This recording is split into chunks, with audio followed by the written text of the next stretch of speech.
Is Pixlr showing a background removal failed error? Maybe the AI tool won't process your image, gets stuck loading, or fails before completing the background removal.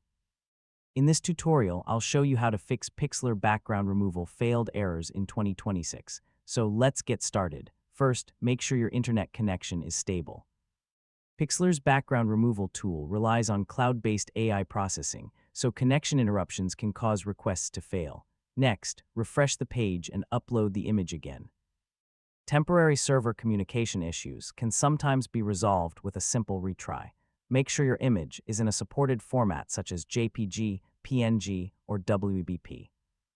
Unsupported file types may not work correctly with the AI tool. Very large images can sometimes exceed processing limits. Try resizing or compressing the image before uploading it again.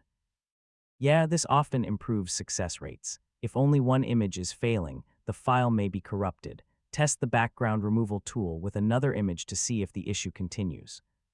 Some Pixlr AI features may require available credits or a specific subscription plan.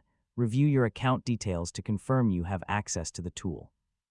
Corrupted browser data can interfere with AI features. Clear your cache and cookies, restart your browser, and then return to Pixlr.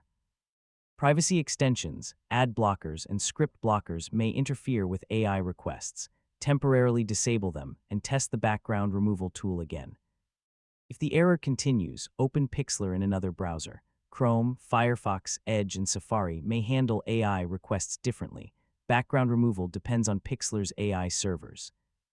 If the service is overloaded or undergoing maintenance, requests may fail temporarily. Sometimes the problem is entirely on the server side. And that's how to fix Pixlr background removal failed errors in 2026. Most issues can be solved by checking image formats, reducing file size, clearing browser data, or waiting for server issues to be resolved.